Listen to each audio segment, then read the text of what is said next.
जय माता दी। आज मैं आपको नवरात्रि में सुनी जाने वाली व्रत कथा सुनाऊंगी। एक समय बृहस्पति जी ब्रह्मा जी से बोले, हे ब्राह्मण श्रेष्ठ, चैत्र व अश्विन मास में शुक्ल पक्ष में नवरात्रि का व्रत और उत्सव क्यों किया जाता है? इस व्रत का क्या फल है और इसे किस प्रकार करना उचित है? पहले इस व्रत को किसने कहा, सो विस्तार से कहिए। बृहस्पति जी का ऐसा प्रश्न सुनकर ब्रह्मा जी ने कहा, हे बृहस्पति, प्राणियों के हित की इच्छा से तुमने बहुत अच्छा प्रश्न किया। जो मनुष्य मनोरथ पूर्ण करने वाली दुर्गा, महादेव, सूर्य और नारायण का ध्यान करते हैं, वे मनुष्य धन्य है।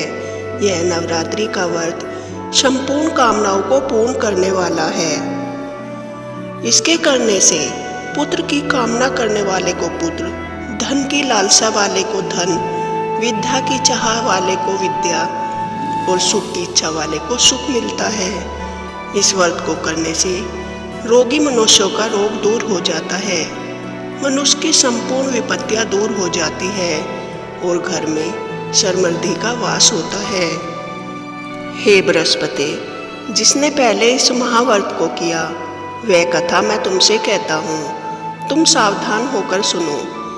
इस प्रकार ब्रह्मा जी का वचन सुनकर बृहस्पति जी बोले, हे ब्राह्मण, मनुष्यों का कल्याण करने वाले इस व्रत के इतिहास को मेरे लिए कहो, मैं सावधान होकर सुन रहा हूँ।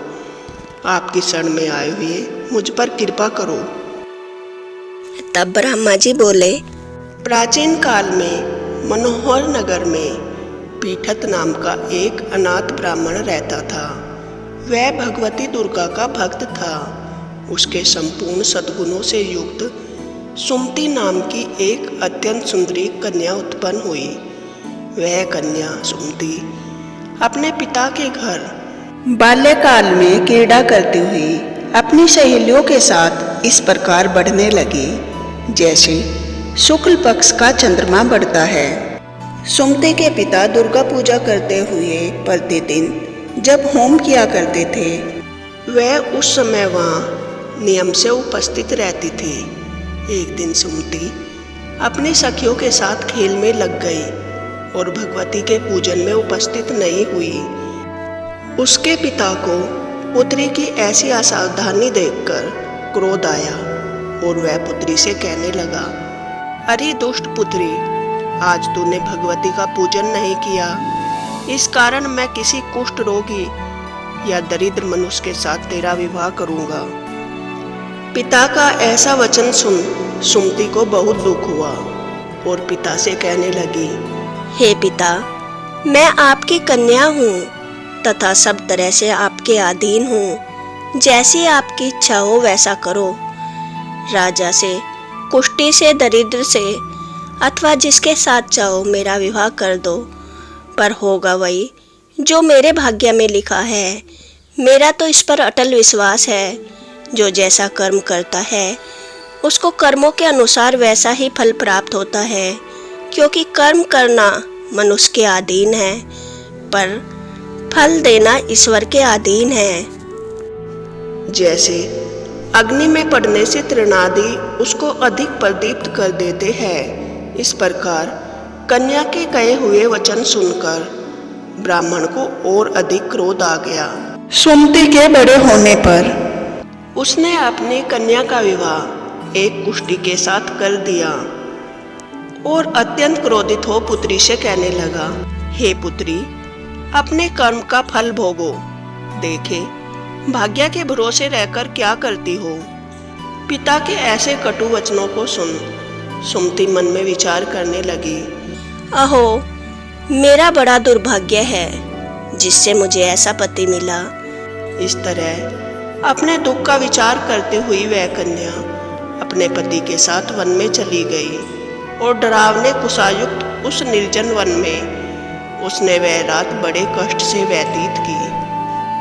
उस गरीब बालिका की ऐसी दशा देख देवी भगवती ने पूर्ण पुण्य के प्रभाव से प्रकट हो। सुमति से कहा, हे दीन ब्राह्मणी, मैं तुझ पर प्रसन्न हूँ। तुम जो चाहो सो वरदान मांग सकती हो। भगवती दुर्गा का यह वचन सुन ब्राह्मणी ने कहा, आप कौन हो? वह सब मुझसे कहो।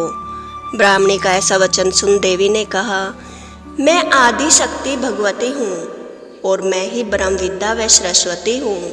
प्रसन्न होने पर मैं प्राणियों का दुख दूर कर उसको सुख प्रदान करती हूँ। हे ब्राह्मणी, मैं तुझ पर तेरे पूर्व जन्म के पुण्य के प्रभाव से प्रसन्न हूँ। तुम्हारे पूर्व जन्म का वरदान सुनाती हूँ, सुनो। तो पूर्व जन्म में निषाद भील की स्त्री थी और अति पतिव्रता थी। एक दिन तेरे पति निषाद ने चोरी की। चोरी करने के कारण तुम दोनों को सिपाहियों ने पकड़ लिया और ले जाकर जेल खाने में कैद कर दिया। उन लोगों ने तुझको और तेरे पति को भोजन नहीं दिया। इस प्रकार नवरात्र के दिनों में तुमने न तो कुछ खाया और न ही जल पिया। इस प्रकार 9 दिन तक का नवरात्र का व्रत हो गया। हे ब्राह्मणी, उन दिनों में जो व्रत हुआ, इस व्रत के प्रभाव से प्रसन्न होकर मैं तुझे मनोवांछित फल देती हूँ। तुम्हारी जो इच्छा हो सो मांगो। इस प्रकार दुर्गा के वचन सुन ब्राह्मणी बोली, अगर आप मुझ पर प्रसन्न हैं तो हे माता, मैं आपको बारंबार प्रणाम करती हूँ। कृपा करके मेरे पति का कोढ़ दूर कर दो। देवी ने कहा, उन दिनों तुमने जो व्रत किया, उस व्रत का 1 दिन का पुण्य पति का कोढ़ दूर करने के लिए अर्पण करो। उस पुण्य के प्रभाव से तेरा पति कोढ़ से मुक्त हो जाएगा। ब्रह्मा जी बोले, इस प्रकार देवी के वचन सुन वह ब्राह्मणी बहुत प्रसन्न हुई और पति को निरोग करने की इच्छा से जब उसने ठीक है ऐसा वचन कहा, तब उसके पति का कुष्ठ रोग दूर हो गया और वह अति कांतिवान हो गया। वह ब्राह्मणी पति की मनोहर देह को देख देवी की स्तुति करने लगी। हे देवी, हे दुर्गे, आप दुर्गति को दूर करने वाली, तीनों लोकों का संताप हरने वाली, समस्त दुखों को दूर करने वाली, रोगी मनुष्यों को निरोग करने वाली, प्रसन्न होकर मनोवांछित वर देने वाली और दुष्टों का संहार करने वाली जगत की माता हो। हे अम्बे, मुझ निरपराध अबला को मेरे पिता ने कुष्ठी मनुष्य के साथ विवाह कर घर से निकाल दिया। पिता से तिरस्कृत निर्जन वन में मैं विचर रही हूँ। आपने मेरा इस विपदा से उद्धार किया है। हे देवी, आपको प्रणाम करती हूँ, मेरी रक्षा करो। ब्रह्मा जी बोले, हे बृहस्पति, उस ब्राह्मणी की ऐसी स्तुति सुन देवी बहुत प्रसन्न हुई और ब्राह्मणी से कहने लगी, हे ब्राह्मणी, तेरे उदाल्य नामक अति बुद्धिवान, धनवान, कीर्तिवान और जितेंद्रिय पुत्र शीघ्र उत्पन्न होगा। ऐसा वर प्रदान कर देवी ने ब्राह्मणी से फिर से कहा, हे ब्राह्मणी, और जो कुछ तेरी इच्छा हो वह मांग ले। भगवती दुर्गा का ऐसा वचन सुन सुमति ने कहा, हे भगवती दुर्गे, अगर आप मुझ पर प्रसन्न हैं तो कृपा कर मुझे नवरात्र विधि बताइए और उसके फल का विस्तार से वर्णन करें। इस प्रकार ब्राह्मणी के वचन सुन दुर्गा देवी ने कहा, हे ब्राह्मणी, मैं तुम्हें संपूर्ण पापों को दूर करने वाले नवरात्र व्रत की विधि बतलाती हूँ, जिसको सुनने से मोक्ष की प्राप्ति होती है। अश्विन मास के शुक्ल पक्ष की प्रतिपदा से लेकर 9 दिन तक विधि पूर्वक व्रत करे। यदि दिन भर का व्रत न कर सके तो एक समय भोजन करे। विद्वान ब्राह्मणों से पूछकर घट स्थापना करे और वाटिका बनाकर उसको प्रतिदिन जल से सींचे। महाकाली, महालक्ष्मी और महासरस्वती देवी की मूर्तियां स्थापित कर उनकी नित्य विधि सहित पूजा करे और पुष्पों से विधि पूर्वक अर्घ्य दे। बिजोरा के फल से अर्घ्य देने से रूप की प्राप्ति होती है। जाई फल से अर्घ्य देने से कीर्ति, दाग से अर्घ्य देने से कार्य की सिद्धि होती है। आंवले से अर्घ्य देने से सुख की प्राप्ति और केले से आभूषणों की प्राप्ति होती है। इस प्रकार पुष्पों व फलों के अर्घ्य से व्रत समाप्त होने पर 9वें दिन यथाविधि हवन करें। खांड, घी, गेहूं, शहद, जौ, तिल, बिल्व, नारियल, दाक और कदम आदि से हवन करें। गेहूं से होम करने से लक्ष्मी की प्राप्ति होती है।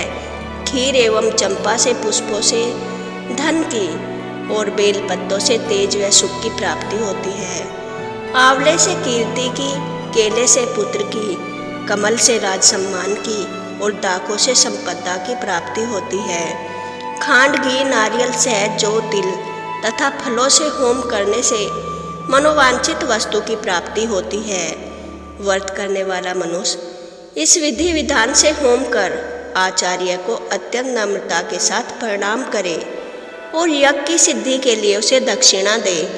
इस प्रकार बताई हुई विधि से जो व्यक्ति व्रत करता है उसके सब मनोरथ सिद्ध होते हैं। इसमें तनिक भी संदेह नहीं। इन 9 दिनों में जो कुछ दान दिया जाता है उसका करोड़ों गुना फल मिलता है। इस नवरात्र करने से अश्वमेध यज्ञ का फल मिलता है। हे ब्राह्मणी, इस संपूर्ण कामनाओं को पूर्ण करने वाले उत्तम व्रत को तीर्थ, मंदिर अथवा घर में विधि अनुसार करें। ब्रह्मा जी बोले, हे बृहस्पति, इस प्रकार ब्राह्मणी को व्रत विधि और फल बताकर देवी अंतर्ध्यान हो गई। जो मनुष्य या स्त्री इस व्रत को भक्ति पूर्वक करता है वह इस लोक में सुख प्राप्त कर अंत में दुर्लभ मोक्ष को प्राप्त होता है। हे बृहस्पति, इस दुर्लभ व्रत का माध्यम जो मैंने तुम्हें बतलाया है वह सभी मनोकामनाओं की पूर्ति करने वाला है। यह सुन बृहस्पति जी आनंद से प्रफुल्लित हो गए और ब्रह्मा जी से कहने लगे, हे ब्राह्मण श्रेष्ठ, आपने मुझ पर अति कृपा की जो मुझे इस नवरात्र का व्रत का माध्यम सुनाया। ब्रह्मा जी बोले कि हे बृहस्पति, यह देवी भगवती शक्ति संपूर्ण लोकों का पालन करने वाली है। इस महादेवी के प्रभाव को कौन जान सकता है। बोलो, देवी भगवती की जय, माँ दुर्गा की जय। अगर आपको नवरात्र की यह कथा पसंद आई हो तो वीडियो को लाइक करें और ऐसी ही कथाएं सुनने के लिए मेरे चैनल को सब्सक्राइब करें। जय भगवती माँ दुर्गा की जय।